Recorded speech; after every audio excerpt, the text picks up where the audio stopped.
Well, I'm delighted again and honored to welcome His Excellency Khalid Al-Falih, the Minister of Energy, Industry and Mineral Resources of the Kingdom of Saudi Arabia.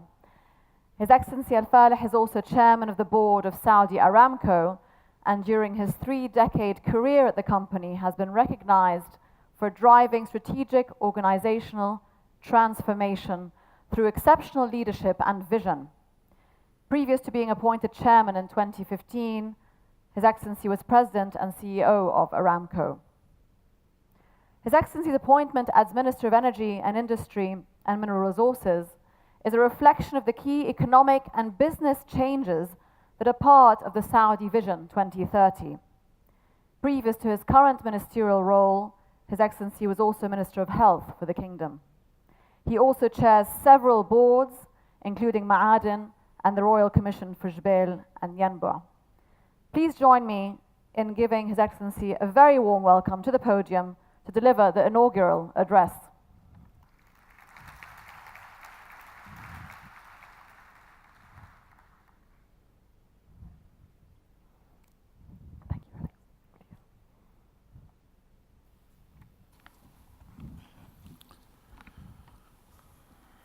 Thank you very much. Bismillah ar-Rahman ar-Rahim.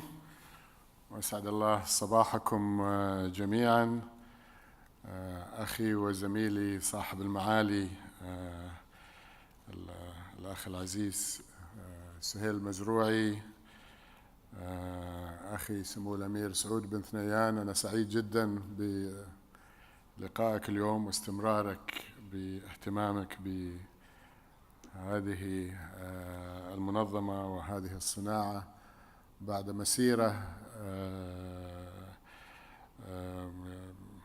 مثمرة جدا في قيادتك للهيئة الملكية لجبيل وينبع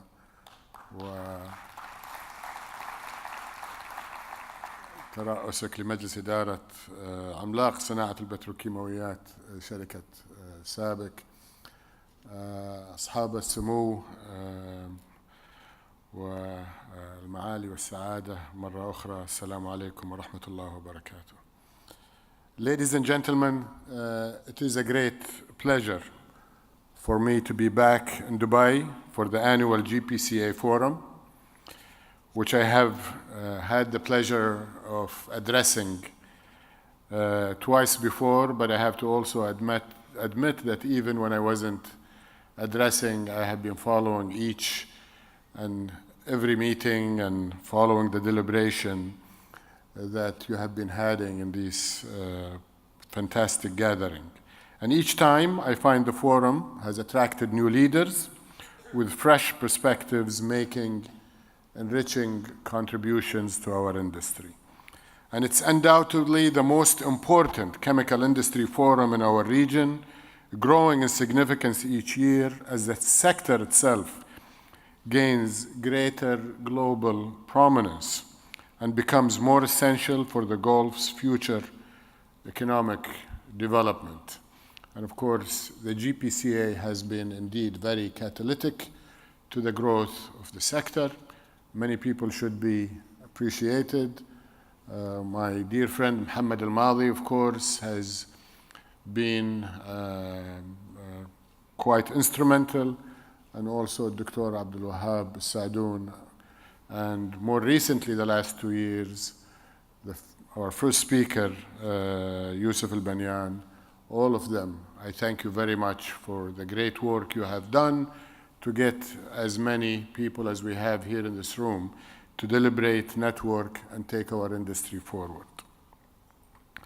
So I want to acknowledge that the Gulf region's petrochemicals industry has come a long way from the modest beginnings and has become a source of pride for every citizen here in the Gulf region. To my delight, I see many companies that are recognized global leaders, while massive chemicals clusters have distinguished themselves through their competitive cost position, especially for primary chemicals.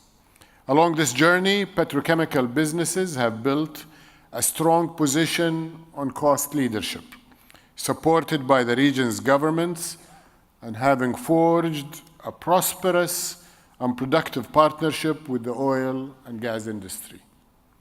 I would like to compliment the industry leaders and professionals gathered here today for these commendable achievements.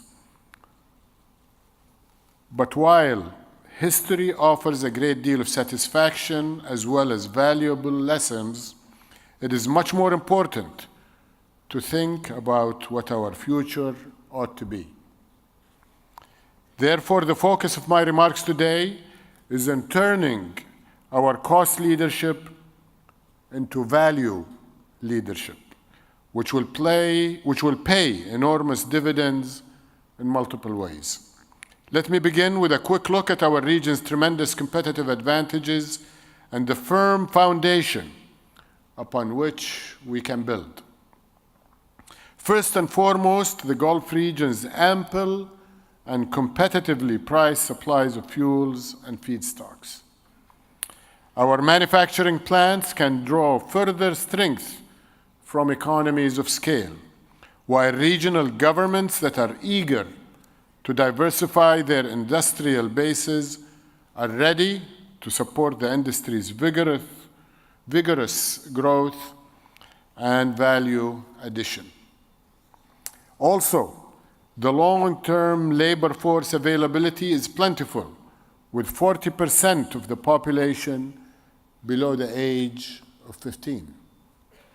In terms of markets, while populations in mature regions are stagnant or declining, the wider MENA region's population is currently 370 million, as large as the United States or Western Europe, and is expected to exceed 500 million by 2050.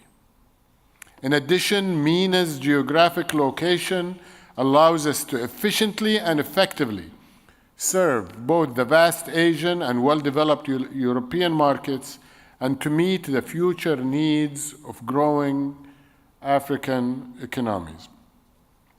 Now, Africa is a low GDP region today, but if we think of the entire continent and look at a long-term horizon, that continent's population is expected to grow to a staggering 3 billion people by the mid-2050s, and it should be part of our strategy. This is indeed a very encouraging picture, but unfortunately, our industry has lagged in both profitability and value creation, especially recently, and I think the graphic that my friend Yusuf just shared with us on the divergence between the top 80 companies globally and the top 22 GCC is a wake-up call for us all. So let's compare ourselves against leading industrial regions like the United States, Europe, and China, with a focus on value addition and economic contribution. Despite its commodity leadership position in oil and gas resources and production, our region here in the Gulf can claim only 2% of the world's $4 trillion a year in chemicals revenue. And when I talk about 4 trillion, that is including all of the branches of downstream value addition. Largely because of our limited positions in high-end and value-added products. The unit value of plastic product exports per kilogram is also significantly lower for our region compared to competing regions, underscoring the need to move to higher value products in general. We also know that the chemical sectors in the US and Europe are among the most powerful engines of industrialization, economic diversification, and employment creation. Exactly our region's most critical shortcomings. For example, our region's share of global specialties revenue is barely 1% compared to 20% for Western Europe. And we account for only 3% of what's called value addition worldwide, from chemicals compared to 25% of value addition that comes from the US. The region locally consumes only about 18% of petrochemicals for conversion into higher value products. This is 18% of our own production, while more than 82% are exported. This compares to only 1/3 of commodities being exported by the US and 2/3 being converted into higher value products. I urge you, our industry leaders, to match the US conversion rates by 2030. Likewise, the American and European chemical industries each employ between 5 and 6 million people, directly and indirectly, that is, compared to only about 500,000 here in the entire GCC, and we all know that most of those 500,000 are expatriate workers and not the nationals of our countries. We also lag our global competitors in OPEX excellence. Our region's operating costs exceed comparable US benchmarks, according to a study I saw last week, by between 15 and 20%, and the Chinese benchmarks by about double those figures. As a result, both macroeconomic benefits and the profitability of the sector have lagged considerably, and our competitive cost structure, which I referred to, is largely a function of feedstock cost advantages, not production cost leadership. To bridge these gaps, we need government, industry, investors, and innovators to work together. In other words, if we are to develop a leadership position that corresponds to the immense potential our region holds, then future-oriented progressive government policies, which we're responsible for, must be complemented by sound corporate strategies, for which you are responsible, as well as an ecosystem fostering entrepreneurship, venture capital, and research and development, which we collectively need to work together to develop. This is the essence of Saudi Arabia's Vision 2030, launched last year by His Majesty, custodian of the two holy mosques, King Salman, and driven tirelessly by Crown Prince, His Royal Highness Mohammed bin Salman, which provides a wider context for our discussion of chemicals and their contributions. The vision is a blueprint for the future of a more sustainable and prosperous Saudi Arabia by building multiple economic engines besides petroleum. At its core is the further industrialization and diversification of the Saudi economy, and then an increasingly rising contribution from knowledge-based industries. I believe the chemicals industry and advanced materials in particular should be among the foundational pillars to achieve these aspirations. Within that context, the National Industrial Development and Logistics Program, or NIDLIP as it's called, has been launched to achieve the vision's aspirations and objectives for the broader industrial sector in the kingdom, underpinned by the transformation of our country into a pioneering industrial powerhouse and a global logistics hub. This program integrates all national strategies and initiatives across the energy, chemicals, manufacturing, mining, and logistics sector.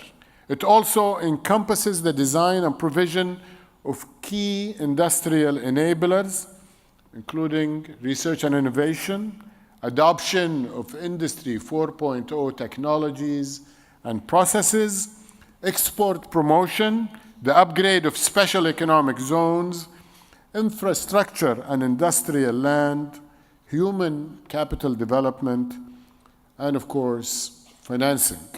In fact, we've already increased the capital of the Saudi Industrial Development Fund from 40 to 65 billion Saudi riyals and have set in motion the creation of a Saudi Export-Import Bank. The NIDLIB targets are both bold and ambitious. To raise the GDP contribution of the sectors I have highlighted from about 500 billion Saudi riyals today to 1.7 trillion by 2030, so more than tripling, as well as increasing non-oil exports from roughly 200 billion today to 2.5 trillion riyals over the same period, so scaling it up by a factor of 12.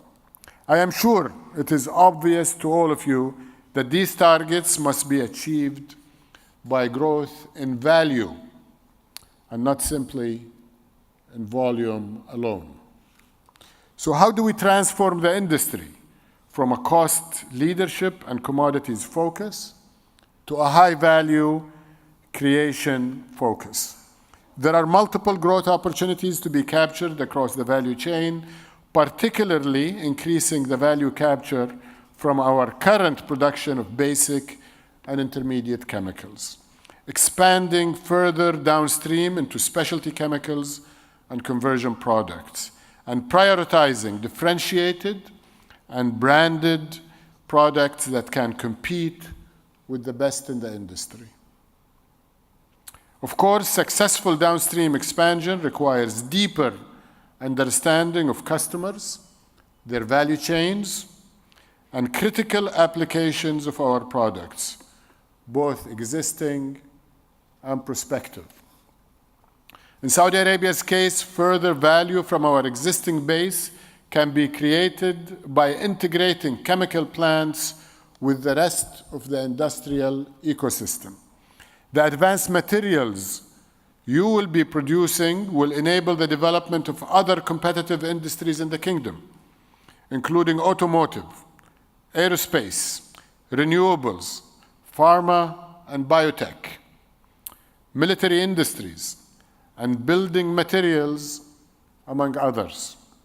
This will be supported by enforcing higher local content requirements through government purchasing and fostering a more competitive and robust supply chain. However, turning this concept into reality means transforming our region's relatively nascent chemical sector into a global, specialty chemical sector into a global powerhouse. Therefore, I once again challenge the Gulf's chemical sector to match Western Europe's 25% of the world's specialty chemicals revenue by 2030. Aside from considerable capital investments, this will also require preeminence in homegrown innovation, research, and indigenous technology creation. We should also increase the proportion of primary chemicals converted locally by encouraging our customers, both local and global, to establish manufacturing operations here in the region. At the moment, though, our specialty sector features a limited number of small and medium players who lack access to intellectual property needed to achieve scale and global positioning. While the conversion sector has grown significantly in the last decade, most of our producers remain focused on low-value added products, especially packaging. And we continue to import high-value added products from Europe and even a significant amount from developing regions like China. In Saudi Arabia, we're determined to change the situation and are giving special attention to the role of job-rich, small and medium-sized enterprises. Across the region, here in the UAE in particular, we must create thousands of small and medium-sized enterprises in the secondary and tertiary chemical space, as well as in the downstream and conversion sectors in general to complement each other.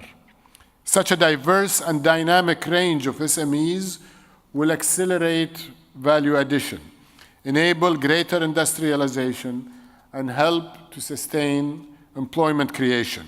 It will also encourage entrepreneurial activity in the wider regional economy and help to harness the ideas, skills, talents, and drive of our sizable youth demographic.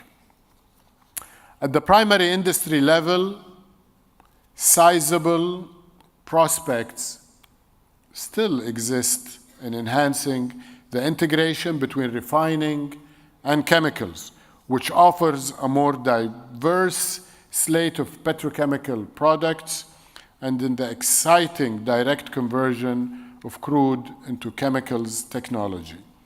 In fact, SABIC and Saudi Aramco just announced yesterday the next phase of a $20 billion world-class chemicals project to be based on this very concept, crude to chemical.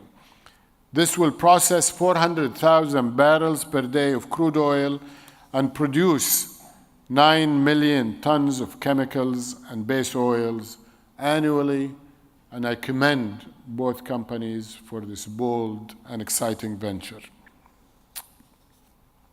Ladies and gentlemen, in my view, two additional drivers are needed to transform the Gulf's petrochemical industry to where we want it to go, namely innovation and collaboration. Research, innovation, and technology are at the core of turning low-value feedstocks and commodities into chemical products of immense value. And if we are to leapfrog the leading global players, we cannot simply continue importing their technologies. Instead, we need homegrown innovation with both incremental improvements and groundbreaking research.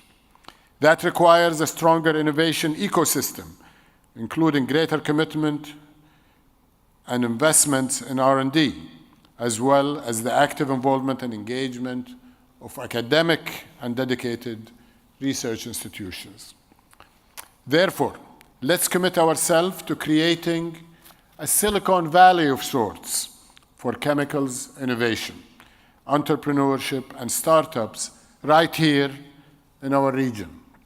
My challenge to the industry is to produce new breakthroughs in applications and end-use industries that are of the same significance as previous game changers like polyethylene, nylon, Teflon, Kevlar, or the ammonia-based fertilizers that help create prosperity and propel the world population to 7.5 billion people.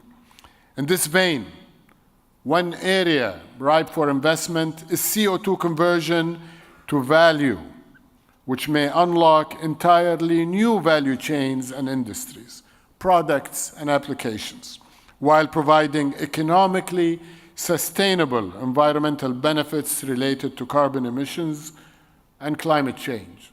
And I think His Excellency Suhail Mazrou'i will be hosting us in a couple of weeks in a meeting that will address this very issue of CO2 capture and conversion. In this aspect, I have to again commend both SABIC and Saudi Aramco for their pioneering efforts addressing CO2 conversion to value. Finally, let me stress the enormous mutually beneficial opportunities for collaboration between the region's companies and outside investors. I have already spoken about our region's advantages, but international investors, many of them are represented today with us, have the technology, experience, and market positions that can help us bridge the gaps in our sector as it rises to a higher plane. And we need to do more to convince those investors and institutions that our region is where the future lies, and that it can and should serve as their platform for growth, addressing the markets I described earlier in my remarks. So in conclusion, ladies and gentlemen, I believe the region's petrochemical industry is well positioned to propel itself from a cost leader to a value leader position, and to join the ranks of top value creators in the industrialized world.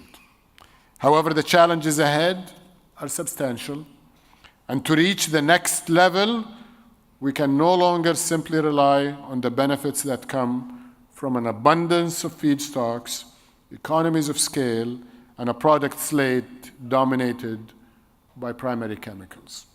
Instead, we must create our own research breakthroughs and innovations, develop new differentiated products, and further integrate a more diverse and robust regional chemical sector with a host of downstream and conversion industries, and indeed with the wider economy through local supply chain.